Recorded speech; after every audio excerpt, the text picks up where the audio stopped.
Welcome back to the Legacy Builder podcast. I'm your host, Jared Holtz of Ascent Financial, and today we have with us Al Bennett, who is a business planning consultant at Ascent. Good morning, Al. Morning, Jared. So we're going to talk about something today that is of topic to anybody in business, if you are in business with anybody else. And it's something that people usually don't run out to talk about and work on, and that's your buy-sell agreement, your operating agreement. Why we talk about this here today? Well, Jared, I think of all the work we've done with the thousands of clients we've worked with who we help put a business together and prepare it for the future, and kind of the last thing they want to talk about or think about is what if the business comes apart? Right. And we've done too much work over the years where, unfortunately, people will come to us and say, I don't get along anymore with my brother, I want to get out of the business. Or they'll show up and say, I'm going through a divorce, and my wife has some ownership in the company. We don't have a buy-sell agreement. How is this going to work for us? Mm-hmm. And not that we can't navigate through that and figure out a solution for them, but if ahead of time they would have taken the time, the energy, worked with a good attorney to design a professional buy-sell agreement, it wouldn't have been so hard. It wouldn't have been so complex and certainly not as costly. Yep, absolutely. I was listening to a podcast recently myself, and on there was Gary Keller of Keller Williams Realty, one of the largest realty firms out there. And he was asked the question, what's the most important document in your business? And he said it's our buy-sell agreement. Mm-hmm. So it's like, why would it be your buy-sell agreement? That's the oh crap document, right? That's not the, and he said, no, that's the backbone of our business. That's what keeps it together. That's what helps keep it live on. And that's why we're talking about it here today, because it is one of the most important things, but it's also one of the most overlooked things. Al, to sum it up, what is a buy-sell? It's really, Jared, it's part of your organizational documents where it addresses the what-if scenarios. What if? So you put together this group of people that have equity in your business. Well, what if someone leaves? Mm-hmm. And we call it the departure trigger. And it could be that they leave voluntarily. I just won the Powerball. I'm moving to Hawaii. I want out. It could be that you have to ask them to leave, or worst case, you literally have to fire that individual, maybe for reasons of, an ethical violation or embezzlement or some goofy thing that you can't have them part of your business. So departure is the first thing to think about, and how would you deal with that? The second one is disability. And what's to say that you might have someone with some equity in your business, and maybe by reasons of an accident of some sort, or maybe they've had a stroke or whatever, but they're disabled, they can't participate in the business anymore. Well, what does the business owe them? How are they dealt with? Thirdly, and we see a fair share of this, is divorce. Again, what happens if I've got an owner's group and there's a divorce in the family? How are those equity positions dealt with? The next one is death. What happens if someone dies? What if someone passes away? Mm-hmm. And as you well know, there's always this assumption, well, it's going to be grandpa that goes first, and by then he'll be out of the business, or it won't be, of that an important deal. Well, sadly, that's not always how it works out. In my career, I've had too many successors who, because of fire, motorcycle accident, drug overdose, whatever, where it's the successor that dies, passes away, and they leave behind a family that's owed some money. Well, how do we deal with them? And then the last trigger would be retirement. What does the buy-sell say about if I've served my time in the business and I'm approaching retirement age, what does the business owe me? How financially will I be treated? Yeah. So all of those triggering events, Jared, can be put into a legal document, be negotiated between the owners group, and hopefully kept current, reviewed on a regular basis, so that, if there's reason to change it, make it different, or amend it, that happens. But without it, it really very oftentimes gets the business in a lot of trouble. So to kind of sum it up here, some triggering events: death, disability, departure. Whether a divorce, departure is I'm departing from the business via a divorce, retirement, or I'm just withdrawing from the business, or I'm being forced out, or we're asking somebody to leave. Right. Yeah. Now, anytime there's really a severability Yes. is when this buy-sell comes into place. Right, exactly. And these triggering events, again, people want to hope or assume that they're never going to happen to us. You know, our family's different, we're unique, we're special. We're the reality one is- that will never yes. need it. Yeah. And the reality of it is that more often than not, one of these events or more, one or more, will hit the business. Yep, absolutely. And we should preface all this by saying that we are not attorneys. We're talking about this because we oftentimes find ourselves working with clients to understand what they would want to have happen in these scenarios. We help take clients through that process to do that what if analysis and to really make sure that this buy-sell agreement is lined up with the client's economics for their business. If you have a good buy-sell agreement, the ultimate goal is to have there be as minimum disruption as possible. And oftentimes, too many times, that's not the case. The buy-sell does not really align with the economics of the business. They don't know how they came up with the numbers. They sounded good, or it's what works for other businesses. What we're going to be talking about here next and some of the things, it's always coming back to make sure it works for that business. And oftentimes you got to have somebody a part of the business or the planning process to make sure that it will work. How do you run a stress test on your business from a financial perspective in case there is a death or a disability? That's really what kind of drives why we talk about this. Well, and as you indicate, Jared, you know, our role is never to give legal advice. You know, we're not authorized to do that.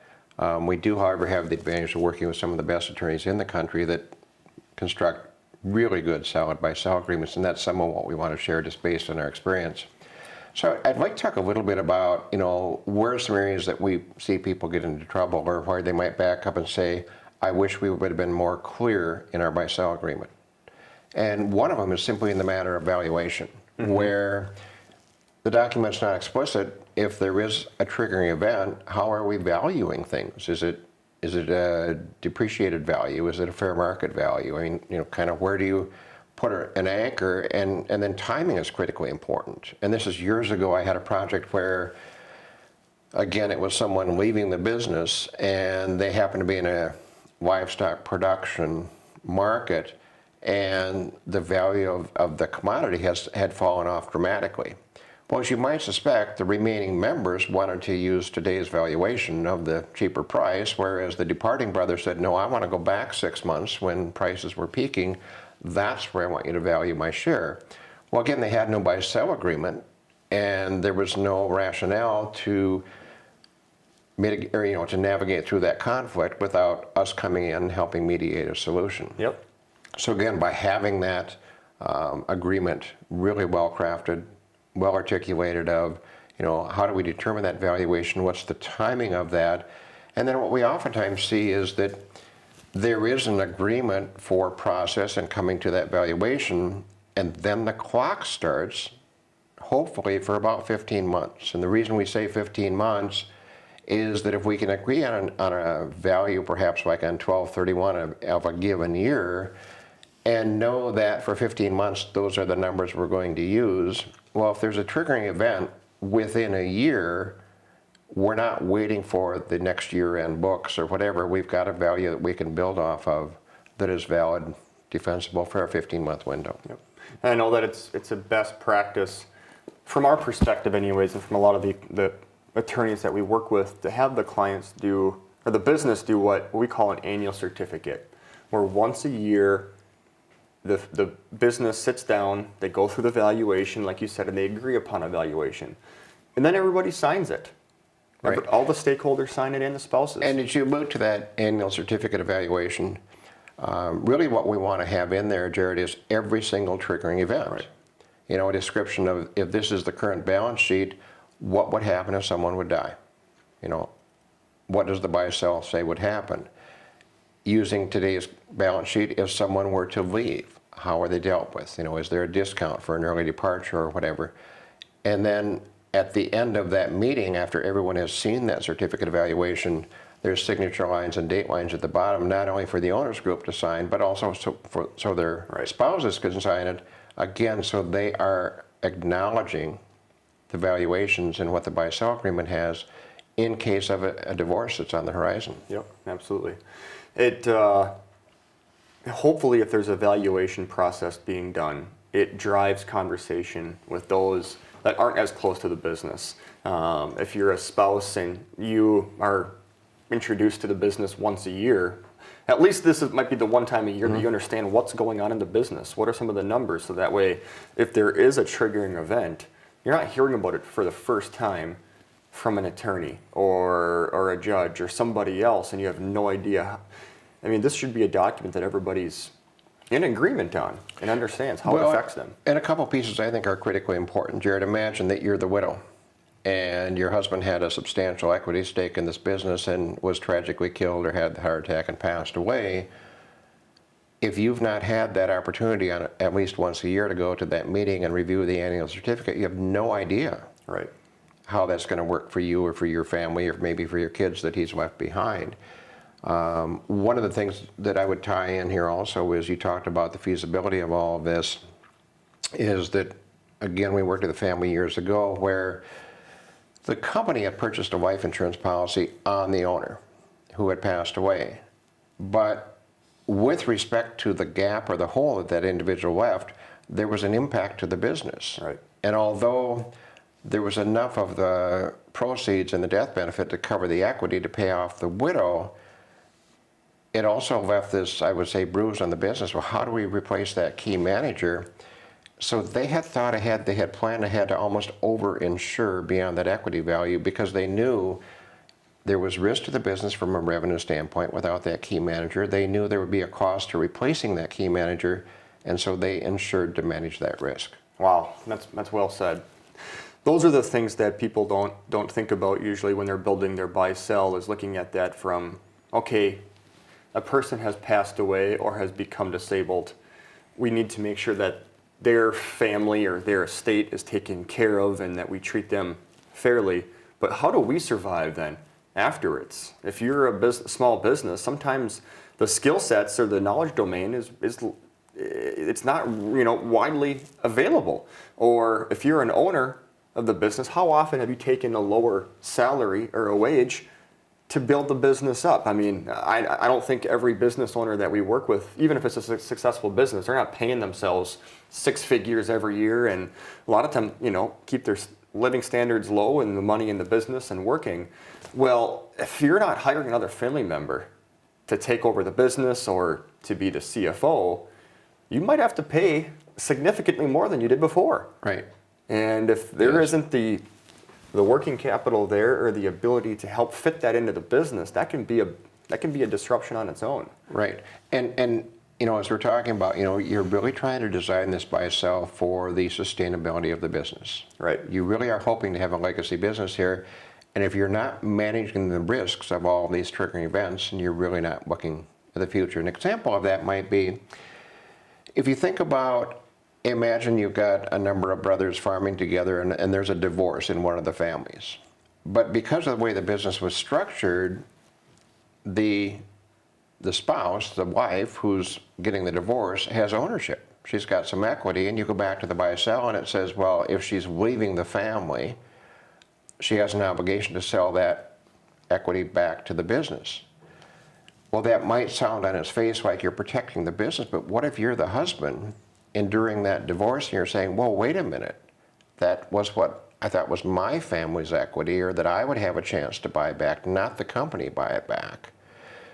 Well, a really thorough buy-sell agreement would at least offer the option to that about-to-be single fella that we're going to give you an option, obviously for a limited time, but we're going to give you a chance to buy that equity back that your ex-wife is, basically putting back on the table. Because if we don't do that, we've now turned that owner into a minority shareholder, really by the triggering of a divorce, which was not the intent. That's not what we wanted to have happen. Particularly if he's got successors in his family coming behind that want to be part of this business, and maybe in his plan, his vision was to give them his equity, and all of a sudden you've stripped a percentage of that away by virtue of the divorce. Right. So again, part of why we're having this conversation is for families to think about all these triggering events and where are the landmines? You know, where are the things that get people into trouble that you could go in and ask questions of your attorney. Well, what would we do in this case? And what if this happened? To make sure that you give that legal professional opportunity to cover all of those bases in the original architecture of the design. One other thing that I've seen that, again, I think is unfortunate is a BuySell agreement that, although it talked about all the triggering events, there was really no process for resolving conflict. In other words, if people didn't agree, it kind of went straight to the court, straight to the judge, straight to the attorney, spending a bunch of money. And, you know, my bias is maybe we don't have to go to that level.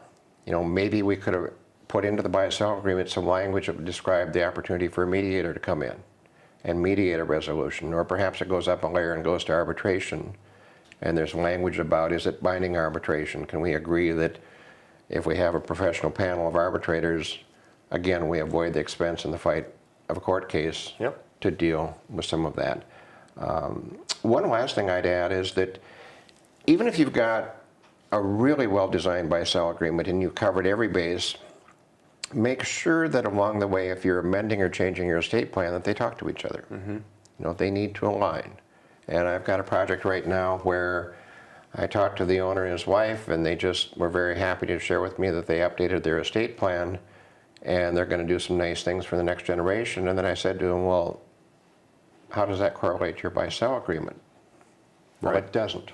You know, so again, making sure that those two documents always talk to each other. Yeah, they got to talk hand in hand. Yeah. And really to walk through those scenarios all the way, step by step. If there is a death, then this happens. Well, then this happens. Where does the shares or the equity or the units stop next? Are we okay having that person in business with us? What kind of control do we need to maintain in the business? Al, you brought up a point a little bit ago here about the valuation of the business and about protecting the equity. I think it'd be very important for us to talk about something that we're passionate about, and that's valuation discounts or protecting the business. And you know, there's a couple of them that are more common amongst closely held entities. That's minority interest discount, it's lack of marketability or lack of control, for example. You know, those are common. But another one that we built in over time is almost like a vesting schedule, or what we call like an early out business protection discount. Can you talk more about that? Sure. The term I like to use, Jared, is simply a discount schedule. That if you're a successor and you're coming into a business, that if the owners group has said to us, you know, it's critically important that we protect the equity of this business.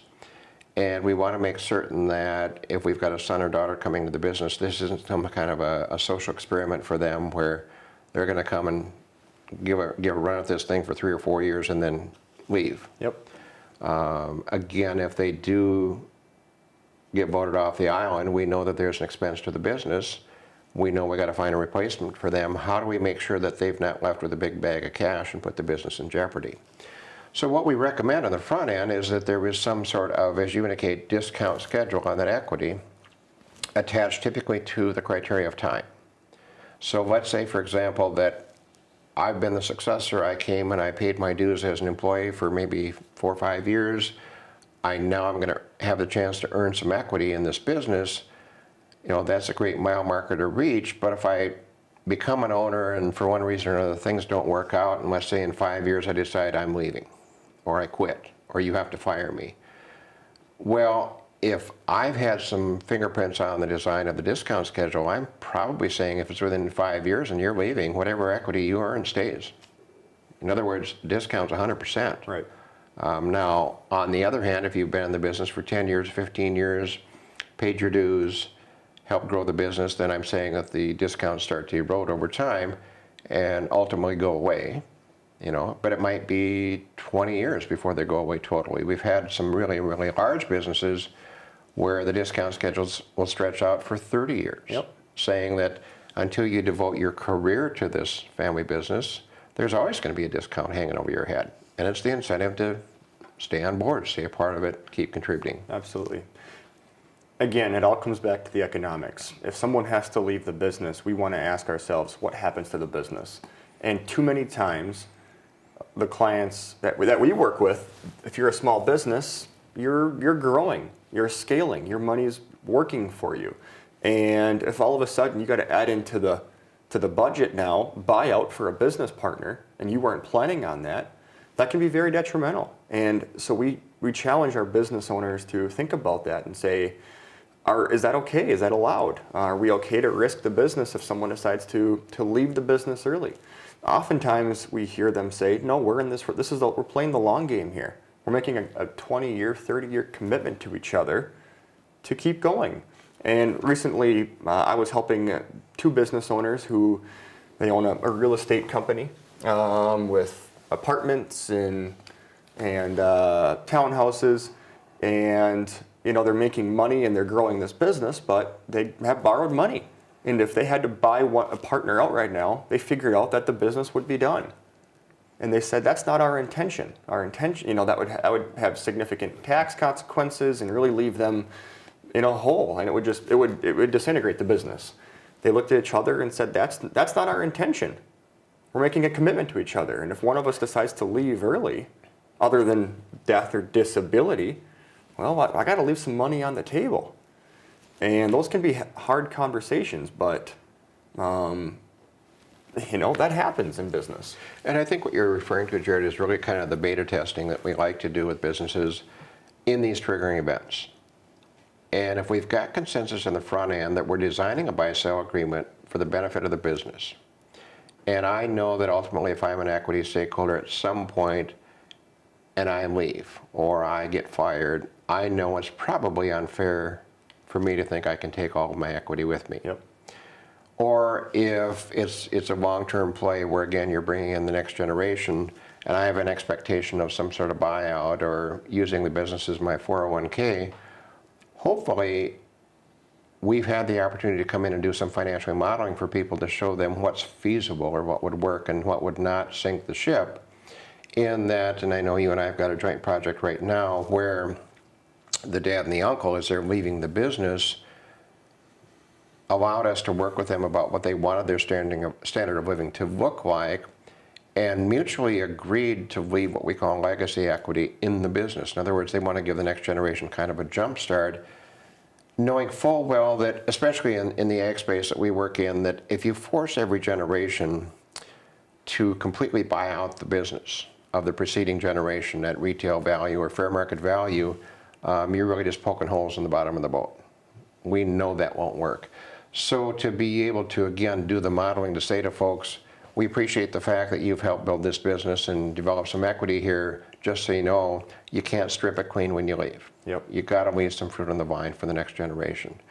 And Great point. if we've got a good buy-sell agreement, if we've done the financial forensics, we can illustrate that to everyone, Yep. old owners and new, and help them understand the importance of that. You're bringing up some thoughts here, Al. I'm just gonna start throwing a couple out there that I think would be valuable as well. As you're talking about the buy-sell agreement or the operating agreement, partnership agreement, recently working with a client, and their current document said that if there is a death of one of the partners, that their interest could be transferred to a spouse, and that there didn't have to be a buyout.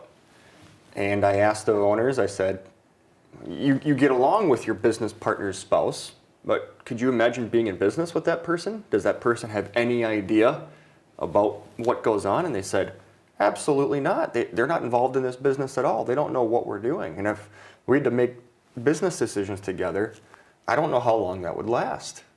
Well, and tragically, as you described that, the ones that I've seen kind of take it to the next level is, let's say that widow remarries. Right. And remarries someone hostile to the business. Now, not only do you have someone in the owner's position who has little or no understanding of the business, now they just married someone that they're emotionally attached to who has an agenda that's negative toward the business. Absolutely. So again, what did your buy-sell agreement, how's it designed? How are we going to insulate against some of that? Yep, absolutely. And as we wrap up here, I'm going to touch on a couple more risks to buy-sell planning, or sometimes the lack of planning. And that one could be the tax consequences of a buy-sell agreement. And depending on your state, depending on your tax code, you need to make sure that your buy-sell agreement is complementary and that it's not going to leave you in a binding position. For example, if you're in an entity that could create a taxable event if somebody leaves the business, well, what does that look like? You know, even if you create an installment sale to buy a partner out, in some situations, there could be a much bigger triggering tax that first year than what that person getting bought out even gets in payments. And we've seen it where clients can't even afford to get out of their own business, and they get trapped.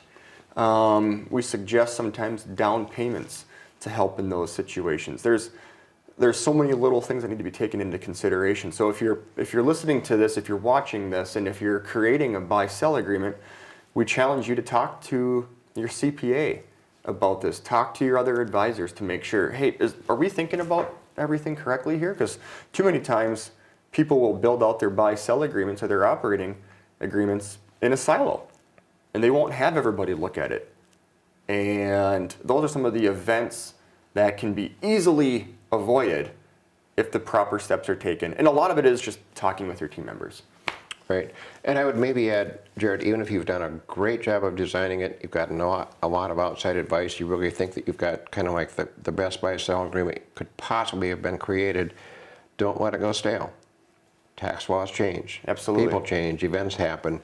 Pull this thing down off the shelf and review it, make sure it's still relevant. Yeah. How often do you think people should be reviewing these documents? Now will be a great time, to think about this as we've got an election coming up very shortly, and there could be some changes in tax law. Yep. As this podcast is being recorded here in October of 2020, that's a great point. Be looking at that and seeing what's going to happen. Yep. So, Al, anything else here that we should be talking about or touching on as we wrap up on buy-sells? We've hit a lot of the high points of buy-sell planning. We didn't get that deep, but sure. And know that it's really impossible to cover a buy-sell agreement in a short podcast like this. Typically when we do it, we're working with a family over a period of time. As you indicate, we're involving their attorney and their CPA. We're asking a lot of hard questions. We expect them to come back with some, we thought of this, or here's another idea. But it's something that's designed and constructed over months, not days. Yeah. So it's a very huge, important step in the design. Yep. Of a business, and hoping that people take this seriously and invest the kind of time and energy that's relative. And we do have some documents on our website if people want some additional resources to help them in the planning process to break this down into pieces. If you go to ascentmn.com, under tools, there are free pieces and resources available that can help individuals start this planning process. So, Al, thank you so much for taking time today to talk through the very high points of buy-sell planning.